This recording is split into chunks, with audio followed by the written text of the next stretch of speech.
Watson. I want to get into that topic, man. So, a lot of people have been talking about and asking this question about, well, why is it Deshaun Watson wants out now? He signed an extension with them prior to the season. And all of a sudden he's changed course. During that time when he signed it, he was crying. He was very grateful, had a lot of gratitude, and he was thankful for them showing faith in him. So these are some of these things that I'm going to talk about, people are addressing. Some of these things they are not addressing. Okay? So one of the things that I want to talk about is the fact that I want to bring up, and this is the thing I have not heard anybody talk about. I want to bring up back when Bill O'Brien was the coach, and right when he traded DeAndre Hopkins. So after he traded DeAndre Hopkins, obviously, it sent the sports world in a frenzy. Everybody's questioning, well, why would they do that, right? So Michael Irvin reaches out to DeAndre Hopkins and tries to press him on, man, what's going on, man? They traded you for a ham sandwich, to quote Michael Irvin, right? Which is true. I mean, you got a washed-up running back, you know what I'm saying, and some really late draft pick. You lost your first, you lost some draft picks. So what Michael Irvin found out in talking to DeAndre Hopkins was the meeting he had with Bill O'Brien. He had a meeting with Bill O'Brien where it was a power struggle. Bill O'Brien didn't really like how DeAndre Hopkins had a leadership influence in the locker room. He compares him to Aaron Hernandez. He says the last time I've had to have a conversation like this with a player was Aaron Hernandez. Aaron Hernandez? Are you kidding me? You bring up Aaron Hernandez. Now, God rest his soul. And I feel bad for how that all played out. The man killed himself in jail. At least that's what they said, he killed himself. We don't know. He might have been murdered in jail. But Aaron Hernandez, remember, he went to jail or prison because of a murder. So you're going to compare DeAndre Hopkins, who I've never heard anyone say anything bad about this guy, to Aaron Hernandez. The other thing that causes me for pause and is very concerning is Bill O'Brien brings up about how, DeAndre Hopkins has multiple kids but multiple women.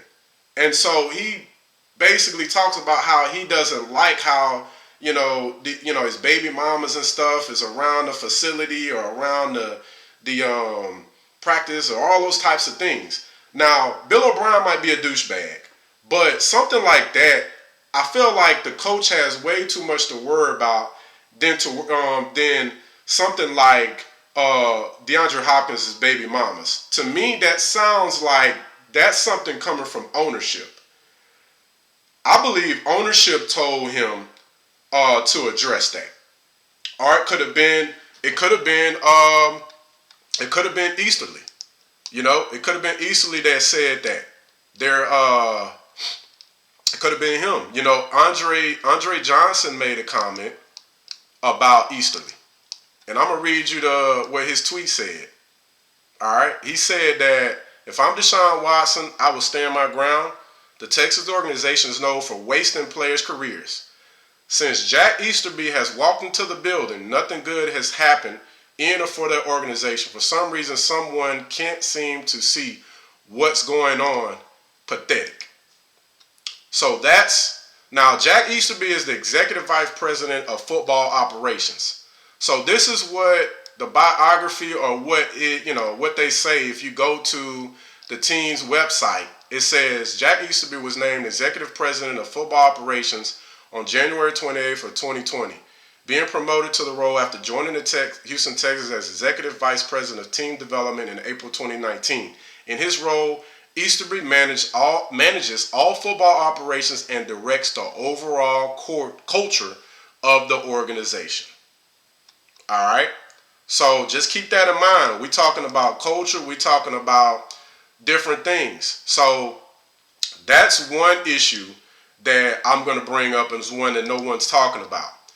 The other issue I want to talk about is the hiring process. So the current owner is Cal McNair. He is the son of former owner Bob McNair, who passed away a couple years ago. Now, obviously, Bob McNair's wife is part of owner as well too. But McNair, the son, he's the one running the team right now. All right. So Cal McNair hires a hiring firm to interview possible candidates for the new GM position that's been vacant for the past couple of years. And that hiring firm recommends Louis Riddick, and they also recommend his last name is Khan from the Pittsburgh Steelers. This guy is currently the vice president of player personnel, or he's or director of player personnel, one of the two, for the Pittsburgh Steelers. Both of these guys are minorities. All right. Louis Riddick is a black man. So instead of taking you spend hundreds of $1,000s for help, and instead of taking their advice, you go with Nick Caserio. Now, Nick Caserio has New England Patriots ties, and for some reason, everybody keeps trying to get this New England formula as opposed to trying to find their own. All right. Now, hey, I'm not here to say Nick Caserio is going to do a bad job, but it's just a bad look. It does not look very good as to the way they handle it, especially considering Deshaun Watson. You tell Deshaun, hey, man, we want you to be part of the process. Deshaun has been on record saying, hey, man, he really would like for them to hire Eric Bieniemy. And you've had an opportunity to try to implement some things that are take in consideration Deshaun's suggestions. Now, as an organization, you don't have to do what the player is suggesting. But if you're going to go to him and ask for his advice, follow through with that.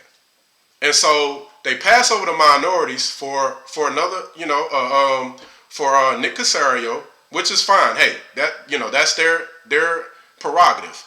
Just to give a little bit, though, on Louis Riddick. Louis Riddick works for ESPN. He's been interviewing for GM jobs past few years and constantly getting passed over.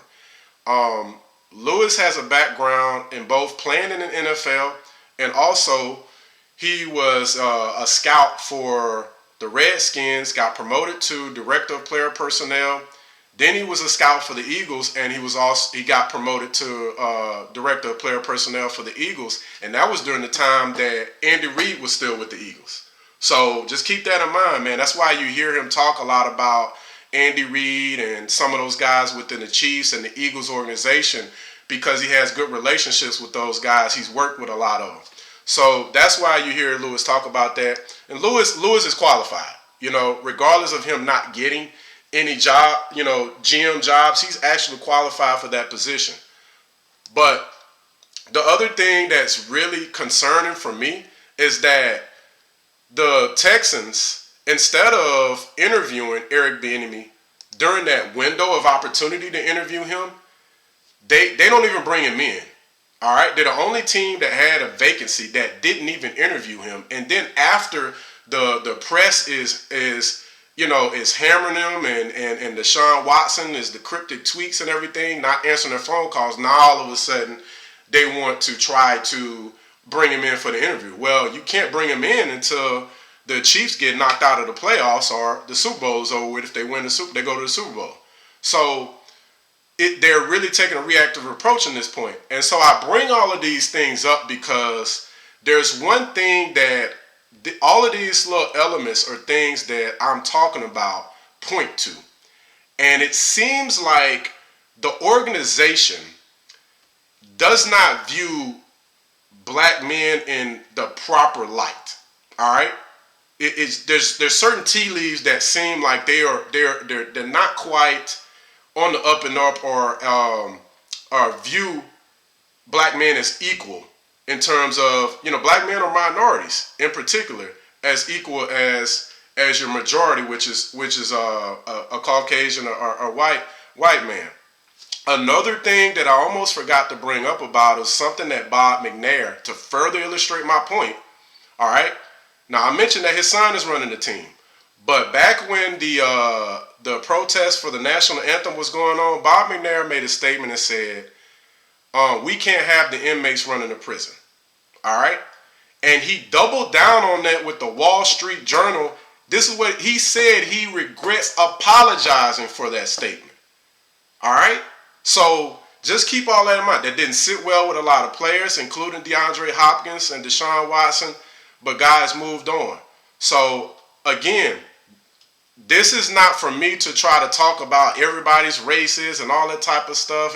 That's not what it's about.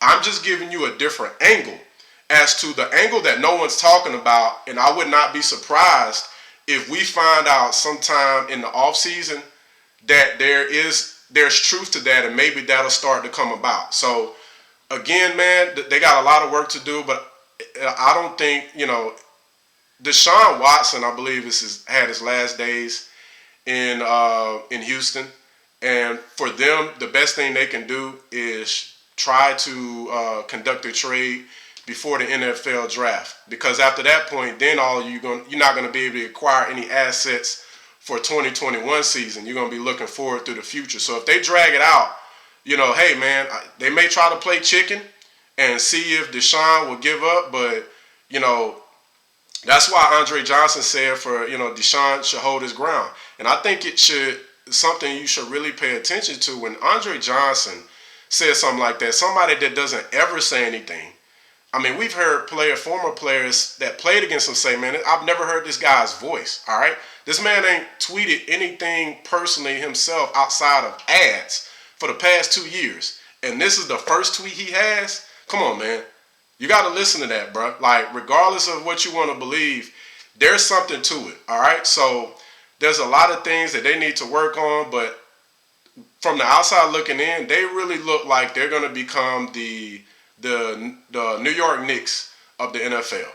So, they got some things they need to work on, the culture, some things, and maybe there's some things personally their ownership needs to change who they are inside. And it's going to take some time for people to build trust and for free agents to want to go there. But, that's my take on it. And just to put a bow on that thing, man, and move on to something else. We're talking about, talking about improvements and things. I know a lot of people